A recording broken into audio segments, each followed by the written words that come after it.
민수기 33장 50절에서 34장 29절. 어느 사람에게 온몸이 바늘로 찌르는 듯한 통증이 있었습니다. 머리로부터 시작을 해서 발끝까지 통증이 없는 곳이 없습니다. 전신에 통증이 있다 보니 방정맞은 생각이 들었습니다. 내가 심각한 병에 걸린 것이 틀림이 없구나. 온몸이 바늘로 찌르는 듯한 통증을 느끼니 죽을 병에 걸린 것은 아닌가 걱정이 됐습니다. 병원에 가기 전 자신의 증세를 의사 선생님께 말하기 위해 자신의 증세를 찬찬히 점검해 보았습니다. 어디가 어떻게 아픈지 말이죠. 머리가 멀쩡한데 손만 대면 머리에 통증이 느껴집니다. 가슴을 손으로 만지기 전까지는 아무런 통증이 없었는데 손을 갖다 대니 마치 심장이 문제인 양 가슴에 강한 통증이 임합니다. 거참 이상하다. 어떤 사람은 아픈 배에 손을 대면 낫는 약손인데 내 손은 그 반대로 손을 대는 곳마다 아프니 이상하다 생각한 그는 자세히 손을 살펴보았습니다. 이런 세상에 손가락에 가시가 박혀 있었던 것입니다. 그러니 손가락이 가는 곳마다 통증을 느낀 것입니다. 온몸이 아픈 것이 아니라 손가락에 작은 가시가 원인이었던 것입니다. 이렇듯 작은 가시라도 몸에 박혀 있으면 우리 몸은 민감하게 반응합니다. 외부의 침입자를 빨리 제거하라고 통증의 신호를 보내게 되죠. 성경에서 가시에 대해 생각하면 우리는 사도 바울을 떠올리게 됩니다. 고린도후서 12장에 바울은 자신의 질병을 사단의 가시라고 지칭하고 있습니다. 사도 바울은 극적이요 드라마틱한 삶을 산 인물입니다. 예수를 믿기 전 그는 복음의 대적자로 악명이 높았습니다. 믿는 자들을 핍박하는 데 앞장선 인물이죠. 그가 하도 악명 높은 복음의 대적자로 유명했기에 그가 훗날 회심하여 그리스도인을 가까이 할 때 그의 신앙을 의심하며 가까이 하기를 꺼려했던 인물입니다. 그런 그가 세계의 복음화를 시키는 생명을 건 전도자로 놀랍게 변화되었습니다. 선명한 복음을 전할 뿐만 아니라 능력 또한 대단하여 능력으로 복음을 전하는 복음 전파자였죠. 그는 나면서부터 걸어보지 못한 안진뱅이를 믿음에 선포함으로 벌떡 일어나게 되는 놀라운 기적이 일어났습니다.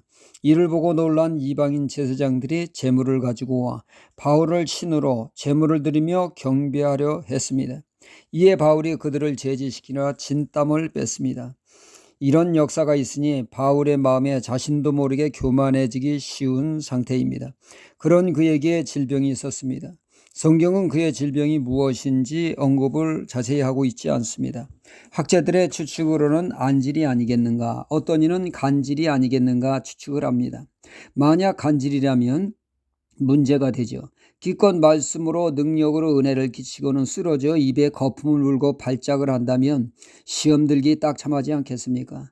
그래서 사도 바울은 은혜로운 복음 전파를 위해 치유를 위한 기도를 드릴 때 그의 병을 사단의 가시라고 지칭했던 것입니다. 그에게 고통을 안겨준 병은 가시는 그로 하여금 교만할 때 그를 주제파약하여 그로 하여금 겸손케 하며 하나님만을 의지케 하는 하나님의 선물이었습니다.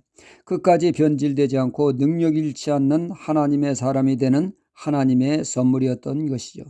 그런가 하면 오늘 말씀에 나오는 가시는 정복해야 할 것을 정복하지 않고 오히려 정복당하면 그것이 가시가 되어 이스라엘을 고통의 나락으로 떨어뜨릴 것이라는 무서운 경고의 말씀입니다.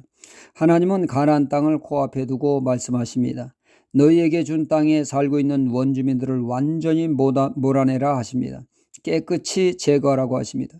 그 다음에 그들이 섬기던 우상을 제거하라고 명하셨습니다.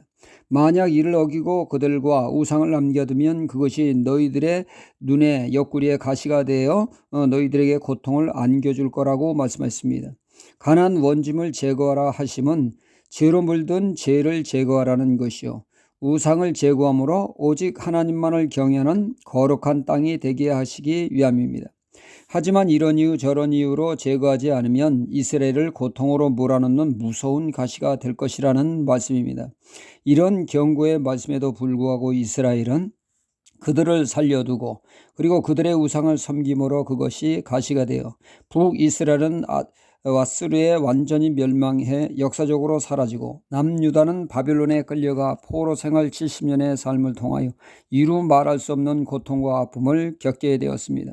우리가 정복해야 할 죄를 방치하면 그것이 가시가 되어 우리를 고통으로 몰아넣으며 하나님의 자리에 든 우상이 우리가 방치하게 되면 그러한 가시가 되어 고통스럽게 하는 가시 노릇을 하게 됩니다.